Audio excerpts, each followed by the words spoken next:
কৃষ্ণ বৎসল।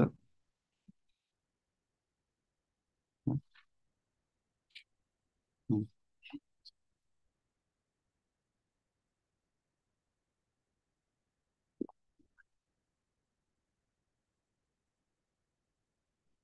আমরা হুম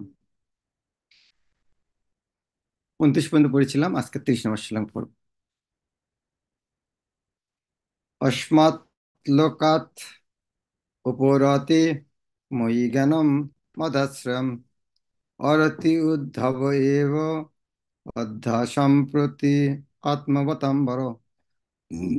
অস্মাৎ মানে এই, অর্থাৎ এই ব্রহ্মাণ্ড থেকে, লোকাত পৃথিবী, পৃথিবীতে, উপরতে অন্তর্ধান হওয়ার পর, মই আমার, জ্ঞানম জ্ঞান, মদ আশ্রম আমার সম্বন্ধে, অরহতি যোগ্য হয়, উদ্ধব উদ্ধব এবং অবশ্য নিশ্চয়ই, অধ্যা সাক্ষাৎ, সম্প্রতি বর্তমান সম্প্রতি, আত্মবতাম ভক্তদের বড় শ্রেষ্ঠ।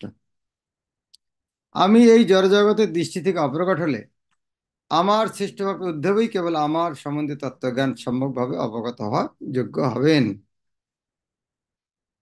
এই শ্লোকে জ্ঞানম মদাশ্রম সব কথাটি তাৎপর্যপূর্ণ। দিব্যজ্ঞান তিনটি বিভাগে বিভক্ত, যথা নির্বিশেষ ব্রহ্মজ্ঞান, সর্ব অন্তর্যামী পরমাত্মা জ্ঞান এবং ভগবান এক স্বরূপের জ্ঞান। ব্রহ্ম আর পরমাত্মা ভগবান যেহেতু তিনটি বস্তু, তাই জ্ঞানও তিন স্তরে। এই তিনের মধ্যে পরমেশ্বর ভগবানের স্বরূপের দিব্য জ্ঞান বিশেষ বৈশিষ্ট্যপূর্ণ এবং তাকে বলা হয় ভগবত তত্ত্ববিজ্ঞান। এই বিশেষ জ্ঞান শুদ্ধ ভক্তের মাধ্যমেই কেবল উপলব্ধ হয়, অন্য কোনো উপায় নয়। ভগবদ গীতাতে সেই সত্য প্রতিপন্ন করে বলা হয়েছে, ভক্তামাম অভিজানাতি জবান যশ্চাস্মি তত্ত্বতঃ। ভক্তি সহকারে ভগবানের সেবায় যুক্ত ভক্তেরাই কেবল ভগবানের দিব্য স্থিতি তত্ত্ব পূর্ণরূপে জানতে পারে। সেই সময় উদ্ধবকে ভগবানের সমস্ত ভক্তদের মধ্যে শ্রেষ্ঠ বলে বিবেচনা করা হয়েছিল, এবং তাই ভগবান স্বয়ং তাকে উপদেশ দিয়েছিলেন, যাতে এই জগতের দৃষ্টি অন্তরালে ভগবান চলে গেলে মানুষ যেন উদ্ধবের জ্ঞানের সুযোগ নিতে পারেন। ভগবান যে উদ্ধবকে বদরিকাশ্রমে গিয়ে তার নরনারায়ণ রূপে বিরাজমান বিগ্রহের সঙ্গ করার আদেশ দিয়েছিলেন, এটি হচ্ছে তার একটি কারণ। পারমার্থিক জ্ঞান উন্নত ব্যক্তি মন্দিরে ভগবান বিগ্রহ থেকে সাক্ষাৎভাবে অনুপ্রেরণা লাভ করতে পারেন। তাই ভগবানের ভক্ত ভগবানের কৃপার প্রভাবে নিশ্চিতভাবে প্রগতি লাভ করার জন্য ভগবানের মন্দিরে আশ্রয় গ্রহণ করেন। আমি আবার পড়ছি, খুব গুরুত্বপূর্ণ কথা। পারমার্থিক জ্ঞানে উন্নত ব্যক্তি মন্দিরে ভগবানের বিগ্রহ থেকে সাক্ষাৎভাবে অনুপ্রেরণা লাভ করতে পারেন। যখন আমরা মন্দিরে যাই, তখন আমাদের বুঝতে হবে ইনি স্বয়ং ভগবান। আমরা যা চাবো তাই ইনি আমাদের সামনে দেবেন। তাই যারা পারমার্থিক উন্নত ব্যক্তি, তারা সাক্ষাৎ এই মন্দিরে স্থিত ভগবান থেকে অনুপ্রেরণা লাভ করতে পারেন। তাই ভগবানের ভক্ত ভগবানের কৃপার প্রভাবে নিশ্চিতভাবে প্রগতি লাভ করার জন্য ভগবানের মন্দিরে আশ্রয় গ্রহণ করেন। অভক্ত বা নির্বিশেষবাদীরা এর গুরুত্ব উপলব্ধি করতে পারে না। আরে ভগবান সব জায়গায় আছে, মন্দিরে যাওয়ার কি দরকার? ভক্তরা বলবেন, সব জায়গায় যদি ভগবান থাকে তো মন্দির কেন নেই? মন্দিরও আছে, তো সেখান থেকে গ্রহণ করব তার সঙ্গ। ন উদ্ধব অনু অপি মত নূনঃ যৎ গুণৈ ন অর্দিত প্রভু অতমত বয়ুনম লোকম গ্রহায়ন ইব তিষ্ঠতু। ন না উদ্ধব, উদ্ধব অনু অল্প, অপি ও মত আমার থেকে, নূন কম, যত যেহেতু, গুণই জড় প্রকৃতির গুণের প্রভাবে, না আর্দিত প্রভাবিত, প্রভু প্রভু, অত তাই মত বয়ুনম আমার সম্বন্ধীয় জ্ঞান,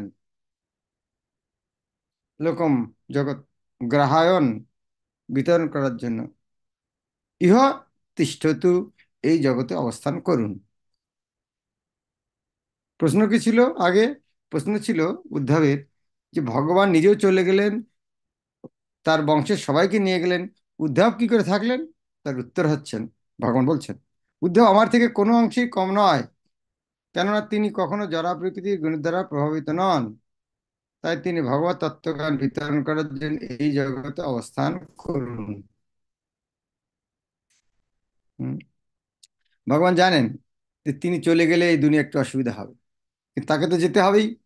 তো সেই জন্য কমপক্ষে উদ্ধবকে রেখে যাই, উদ্ধবের কাছ থেকে জ্ঞানের আলো পেতে পারে লোক। যেমন প্রভুপাদ সারা জগৎকে ওনার সময় দিব্য জ্ঞানে আলোকে আলোকিত করেছিলেন। উনি জানেন যে আমি যাওয়ার পর সমস্যা হবে, সেই জন্য তিনি তার শিষ্যকে রেখে গেলেন, তিনি গ্রন্থ লিখে গেলেন, তিনি ইস্কন বানিয়ে গেলেন, যাতে আমি অপ্রকট হওয়ার পরেও এই জ্ঞানটা যেন লুপ্ত না হয়। ভগবানের প্রতিনিধি হওয়ার বিশেষ যোগ্যতা হচ্ছে যারা প্রকৃতির গুণের দ্বারা প্রভাবিত না হওয়া। যার জগতে মানুষের সর্বশ্রেষ্ঠ গুণ হচ্ছে ব্রাহ্মণ হওয়া, কিন্তু ব্রাহ্মণ যেহেতু সত্যগুণে অবস্থিত, তাই ভগবানের প্রতিনিধি হতে হলে ব্রাহ্মণ হওয়াই যথেষ্ট নয়। ভগবানের প্রতিনিধি হতে হলে সত্যগুণকে অতিক্রম করে জড়া প্রকৃতির কোনো গুণের দ্বারাই প্রভাবিত না হয়ে শুদ্ধ সত্য অধিষ্ঠিত হতে হয়।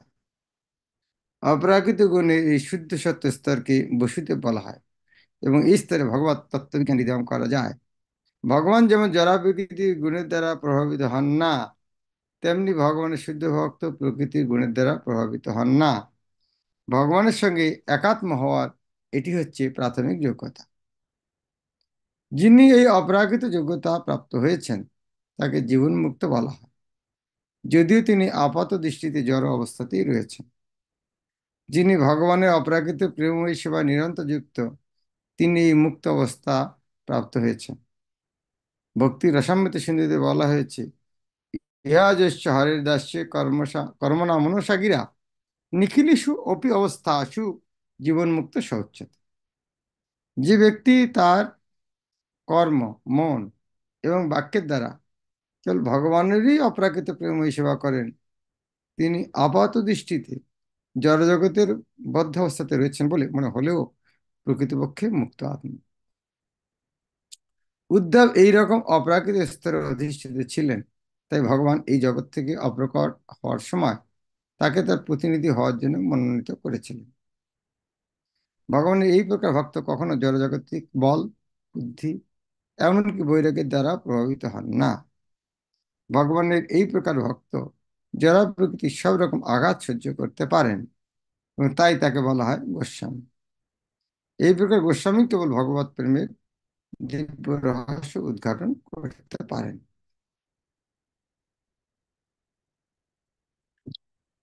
শ্লোক নম্বর 32। এবং ত্রিলোক গুরুনা সন্দিষ্ট শব্দ যোনিনা বদর্যাশ্রমম আসাধ্য হরিম ইজে সমাধিনা। এবং এইভাবে ত্রিলোক গুরুনা, ত্রিভুবনের গুরুদেব দ্বারা সন্দিষ্ট, পূর্ণরূপে আদিষ্ট বা পূর্ণরূপে শিক্ষিত বা পূর্ণরূপে জ্ঞানপ্রাপ্ত হয়ে শব্দ জনিনা, সমস্ত বৈদিক জ্ঞানের উৎস যিনি, তার দ্বারা বদরী আশ্রমম, বদরিকা আশ্রম নামক তীর্থস্থানে আসাধ্য পৌঁছে হরিম ইজে, ভগবানকে সন্তুষ্ট করেছিলেন সমাধিনা, সমাধির দ্বারা।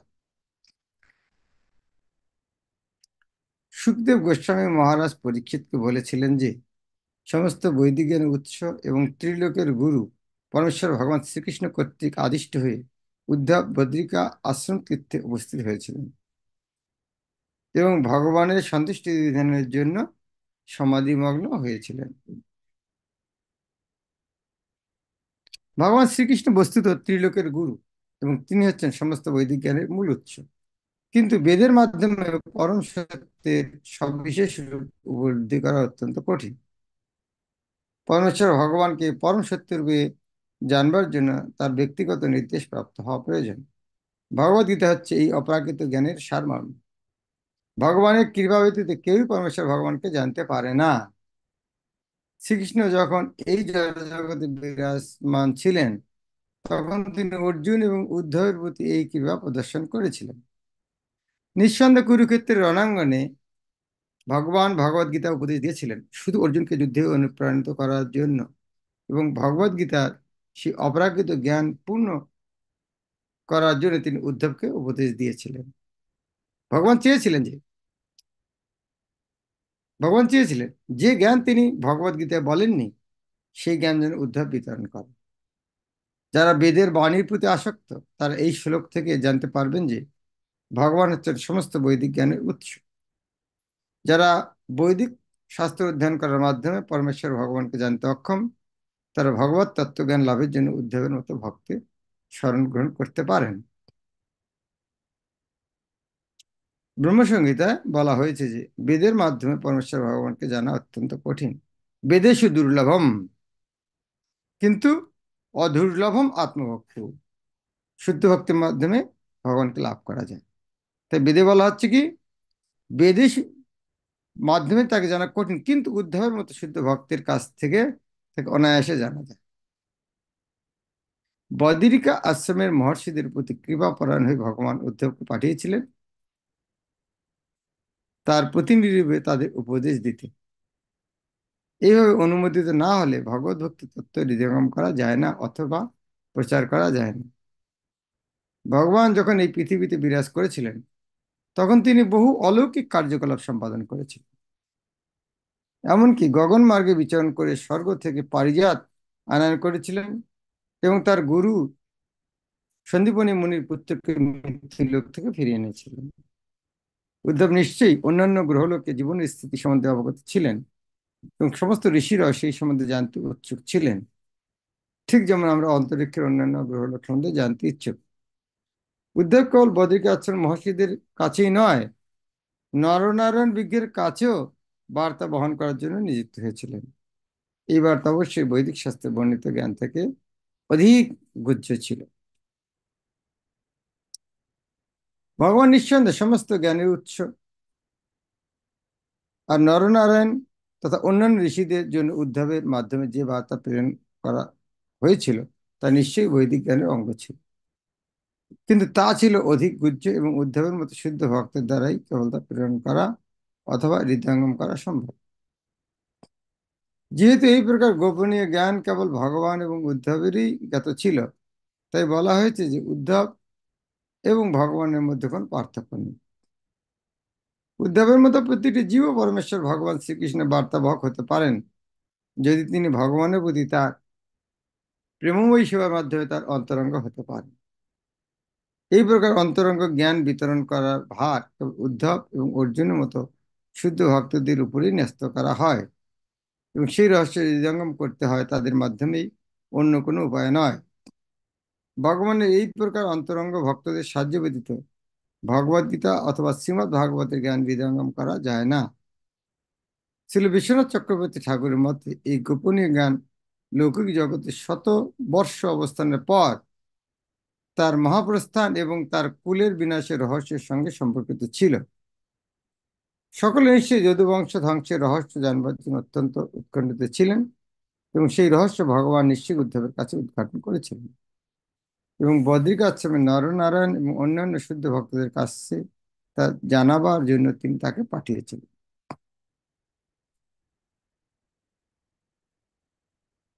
এই কথাটা পরীক্ষিত মহারাজকে সুখদেব গোস্বামী বলছেন।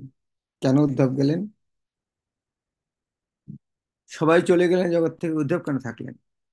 উদ্ধবকে রেখেছিলেন এই জ্ঞানটার জন্য। ভগবদ গীতা সম্পূর্ণ হয়নি জ্ঞান, সেটা ভগবদ গীতার জ্ঞান সম্পূর্ণ করার জন্য তিনি উদ্ধবকে দেন, এবং সেই জ্ঞানটা যেন উদ্ধব বদ্রিকাশ্রম নারায়ণ ঋষিকে যেন দেয়, বিশেষ করে কিভাবে যদুবংশ ধ্বংস। বিদুরঃ অপি উদ্ধবাৎ শ্রুত্বা কৃষ্ণস্য পরমাত্মনঃ ক্রিয়া উপাত্ত দেহস্য কর্মাণি শ্লাঘিতানি চ।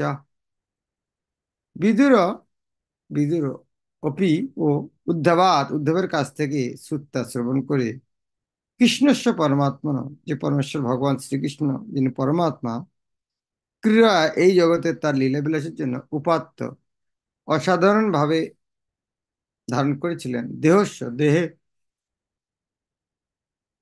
কর্মাণি অপরাকৃত কার্যকলাপ শ্লাঘিতানি অত্যন্ত মহিমান্বিত চ ও পরমাত্মা শ্রীকৃষ্ণের এই জড়জগতে আবির্ভাব এবং তিরোভাব সম্বন্ধে বিদুর ও উদ্ধবের কাছ থেকে শ্রবণ করেছিলেন, যে বিষয়ে অনুসন্ধান মহর্ষিরা অত্যন্ত অধ্যবসায় সহকারে করে থাকে। পরমাত্মা শ্রীকৃষ্ণ আবির্ভাব এবং তিরোভাবের বিষয়ে মহর্ষিদের কাছেও রহস্যজনক। এই শ্লোকে পরমাত্মা শব্দটি অত্যন্ত তাৎপর্যপূর্ণ। সাধারণ জীবকে বলা হয় আত্মা, কিন্তু শ্রীকৃষ্ণ সাধারণ জীব নন, কেননা তিনি হচ্ছেন পরম। তবুও একজন মানুষের মতো তার আবির্ভাব এবং এই নশ্বর জগৎ থেকে তার অন্তর্ধান সেই গবেষকদের গবেষণার বিষয়, যারা অত্যন্ত অধ্যবসায় সহকারে এই সমস্ত বিষয় গবেষণা করেন। এই প্রকার বিষয়ের গবেষণা অবশ্যই ক্রমবর্ধমান উৎসাহের বিষয়, কেননা সেই বিষয়ে গবেষণা করতে হলে গবেষকদের ভগবানের অপ্রাকৃত ধামের অনুসন্ধান করতে হয়, যেখানে ভগবান এই জড়জগৎ থেকে তার লীলা সম্বরণ করার পর প্রবেশ করেন। কিন্তু মহান ঋষিদের জানা নেই যে এই জড় আকাশের অতীত চিদাকাশ রয়েছে, যেখানে শ্রীকৃষ্ণ তার পার্শ্বদ পরিবৃত হয়ে নিত্য বিরাজমান। আবার একই সময় তিনি এই জড়জগতে এক ব্রহ্মাণ্ড থেকে আর এক ব্রহ্মাণ্ডে তার লীলা প্রদর্শন করেন। তিনি গোলক বৃন্দাবনে আছেন, আবার একই সাথে এখানেও আছেন। কি করে হয়? এই সত্য ব্রহ্মসংগীতে প্রতিপন্ন হয়েছে। গোলক এবং বসতি অখিল আত্মভূত। তিনি গোলক বৃন্দাবনে থাকেন, তারপর অখিল আত্মভূত সমস্ত জীবের মধ্যেও থাকে। ভগবান তার অচিন্ত্য শক্তির প্রভাবে তার নিত্যধাম গোলকে বাস করেন, আবার একই সময় তিনি পরমাত্মা রূপে সর্বত্র বিরাজ করেন। তিনি তার বিভিন্ন প্রকাশের দ্বারা জড়জগৎ এবং চিৎ জগৎ উভয় স্তরে বিরাজ করেন। তাই তার আবির্ভাব ও তিরোভাব একসাথে চলছে, এবং কেউই নিশ্চিত রূপে বলতে পারে না তার কোনটি আরম্ভ এবং কোনটি শেষ। তার নিত্য লীলার আদি নেই অথবা অন্ত নেই, এবং তথাকথিত গবেষণা কার্যে মূল্যবান সময় নষ্ট না করে শুদ্ধ ভক্তের কাছ থেকে কেবল সেই সম্বন্ধে জানতে হবে। অল্প বুদ্ধি সম্পন্ন ব্যক্তিরা তার গবেষণা করে জানতে চায় না, না করে বরং আমাদের শুদ্ধ ভক্তের কাছে জানতে হবে। এই বিষয়ে সাধারণ উদাহরণ দেন প্রভুপাদ। মায়ের খবর, বাবার খবর মার কাছে নিতে হবে, অন্য রিসার্চ করে লাভ নেই। তাই ভগবান সম্বন্ধে রিসার্চ না করে শাস্ত্রে যেটা বলা আছে সেটা বিশ্বাস করতে হবে। দেহন্যাসম চ তস্যৈবম ধীরাণম ধৈর্যবর্ধনম অন্যেষাং দুষ্কর তরং পশুনাং বিক্লবাত্মনাম। দেহ ন্যাসম, শরীরে প্রবেশ, চ ও তস্য তার এবং ও ধীরানাম মহর্ষিদের ধৈর্য অধ্যবসায়, বর্ধনম বর্ধনকারী, অন্যেষাম অন্যদের জন্য, দুষ্কর তরম স্থির নির্ণয় করা অত্যন্ত কঠিন, পশুনাম পশুদের, বিক্লব বিক্ষুব্ধ, আত্মানাম মনোভাবাপন্ন ব্যক্তিদের। ভগবানের মহিমান্বিত কার্যকলাপ এবং এই জড়জগতে তার অলৌকিক লীলা বিলাসের জন্য বিভিন্ন প্রকার অপরাগিত রূপ গ্রহণ তার ভক্ত ব্যতীত অন্য কারোর পক্ষে বোঝা অত্যন্ত কঠিন, এবং অধীর চিত্ত, পশু স্বভাব এবং ভগবত বহির্মুখ পশুদের পাষণ্ডদের জন্য তা কেবল মানসিক যন্ত্রণার কারণ। মানসিক যন্ত্রণা কেন? ওরা চিন্তা, আরে কি করে হলো, এটা কি করে হয়, এটা কি করে হয়, খালি চিন্তা করে নিজেরাই কষ্ট পাবে। ভগবানের কার্যকলাপ তাদের মানসিক যন্ত্রণার কারণ। ভগবদ গীতায় বর্ণিত ভগবানের অপরাগিত রূপ এবং লীলাসমূহ অভক্তদের পক্ষে অত্যন্ত দুর্বোধ্য। ভগবান কখনো জ্ঞানী এবং যোগীদের কাছে নিজকে প্রকাশ করেন না। নাহং প্রকাশ সর্বস্ব যোগমায়া সমাবৃত। আমি যোগমায়ার দ্বারা আবৃত থাকি, সবার সামনে প্রকাশ করি না। আর যারা হৃদয়ের মর্মস্থল থেকে ভগবানের প্রতি ঈশ্বরপরায়ণ হওয়ার ফলে পশু শ্রেণীভুক্ত, তাদের কাছে ভগবানের আবির্ভাব তিরোভাব কেবল মানসিক বিরক্তির কারণ। ভগবদ গীতায় প্রতিপন্ন করা হয়েছে যে 4 প্রকার দুষ্কৃতি আছে। দুষ্কৃতি মানে যাদের কর্ম খারাপ কর্ম, এমন না যদি বুদ্ধি নেই, বুদ্ধি আছে কিন্তু সেই বুদ্ধিটা খারাপ কাজে লাগাচ্ছে। ভগবদ্গীতায় তাদেরকে দুষ্কৃতি বলা হচ্ছে যে সমস্ত দুষ্কৃতকারীরা জড় সুখ ভোগের প্রতি অনুরক্ত, তারা ভারবাহী পশুদের মতো কঠোর পরিশ্রম করে। তারা তাদের আসরিক ভাব এবং ভগবানের প্রতি বিদ্রোহ ভাব পোষণ করার ফলে কখনোই পরমেশ্বর ভগবানকে জানতে পারে না। নশ্বর জগতে ভগবানের লীলাবিলাসের জন্য চিন্ময় দেহের প্রকাশ এবং সেই সমস্ত রূপের আবির্ভাব ও তিরোভাব অত্যন্ত কঠিন বিষয়। আর যারা ভগবানের ভক্ত নয়, তাদের উপদেশ দেওয়া হয়েছে ভগবানের আবির্ভাব এবং তিরোভাবের বিষয়ে আলোচনা না করে, কেননা তার ফলে ভগবানের পাদপদ্মে অপরাধ হয়ে যেতে পারে। আবার পড়ছি, মনোযোগ সহকারে শুনুন। যারা ভগবানের ভক্ত নয়, তাদের উপদেশ দেওয়া হয়েছে ভগবানের আবির্ভাব এবং তিরোভাবের বিষয়ে আলোচনা না করতে, কেননা তার ফলে ভগবানের শ্রীপাদপদ্মে অপরাধ হয়ে যেতে পারে।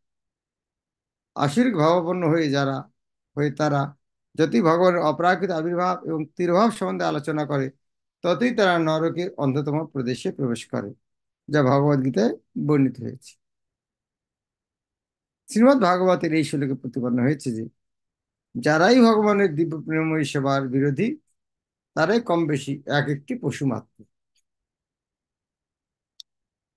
আত্মানং চ কুরু শ্রেষ্ঠ কৃষ্ণেন মনসা ঈক্ষিতম ধ্যান গতে ভগবতে রুরুদ প্রেম বিহল। আত্মানম নিজেকে, চ ও কুরু শ্রেষ্ঠ, হে কুরুদের মধ্যে শ্রেষ্ঠ, কৃষ্ণ শ্রীকৃষ্ণ কর্তৃক মনসা মনের দ্বারা ইক্ষিতম স্মরণ করেছিলেন, ধ্যান এভাবে চিন্তা করে গতে গিয়ে ভাগবতে ভগবত ভক্তদের রু রুদ উচ্চস্বরে ক্রন্দন করেছিলেন, প্রেম বিহল প্রেমে অভিভূত হয়ে।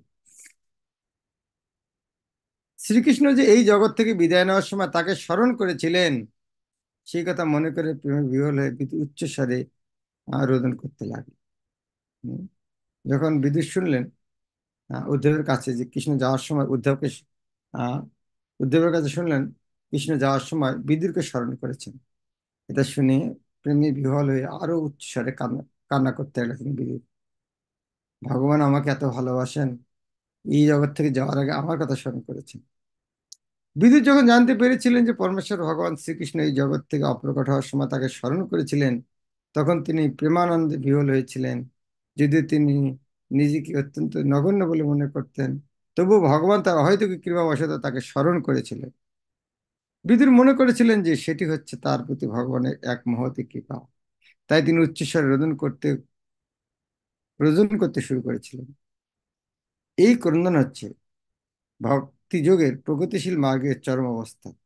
যিনি প্রেমে বিহ্বল হয়ে ভগবানের জন্য ক্রন্দন করতে পারেন, তিনি নিশ্চয়ই ভগবত ভক্তির মার্গে সাফল্য লাভ করেন। হুম। ভক্তিনাথ ঠাকুর একটা সুন্দর গান লিখেছেন, একবার দেখলে চোখে জল গৌর বলেনি তাই দেন সকল সম্ভব। যদি গুরুদেব নিত্যানন্দ প্রভুর কাছে কেউ আবার চোখের জল দেখাতে পারে,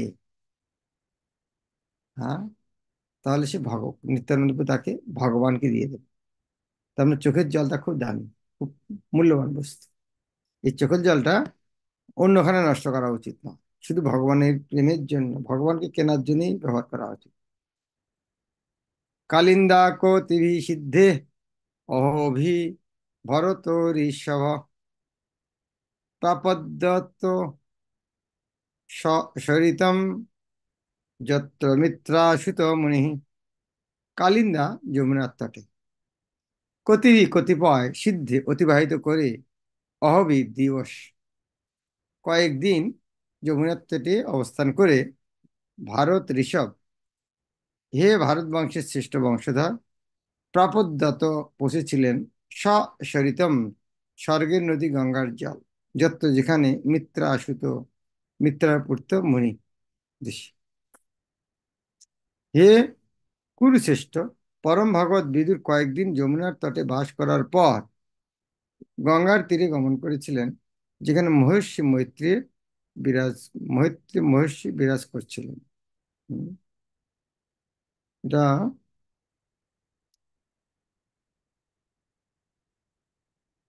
উদ্ধবের সঙ্গে দেখা হচ্ছে কোথায়? সরস্বতী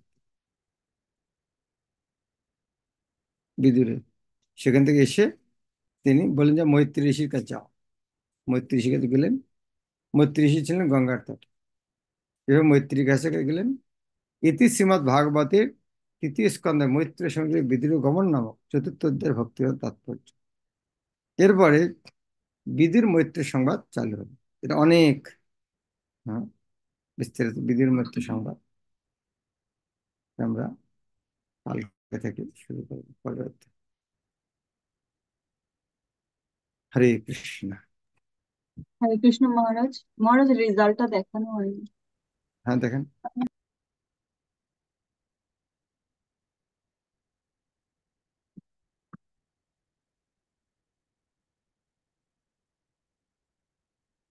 সনত কুমার ফার্স্ট, 4873। বিপ্লব বসাক 4871, টপ কম্পিটিশন। অর্পিতা 4866। এই টপ কম্পিটিশন। পায়েল, মাধবী বসাক, স্মৃতি প্রামাণিক, সজ্জন জীবন, জগন্নাথ, পিঙ্কি গনাই, এস DHS, মালা, সমর্পিতা দাস, আশিস কন্দ্রপেশ্বরী রায়, অর্চিতা রঙ্গা দেবী, সঞ্চিতা শাহ, নীলিমা দাস নাকি নীলমাধব, নিত্যানন্দ সিংহ, সমর্পিতা দাস, নিত্যানন্দ সিংহ, ত্রিভঙ্গ শ্যাম, দিব্য কিশোরী, ডি বিন্দুমতি, সখী, অর্পিতা, বৈজয়ন্তী, ভারতী, সোনালী রাধিকা, অর্জুনেশ, মহারানী, শর্মিলা রাধিকা, বিষ্ণুপ্রিয়া, প্রত্যাশা, বিশ্বজিৎ, ভক্তি বিকাশ, সুশান্ত কৃষ্ণ, সীমা দে, দীপক, হরিদাস, সুপর্ণা সুন্দরী, তাপসী মণ্ডল। ও, অনেক আছে আজকে। কত আছে? 60।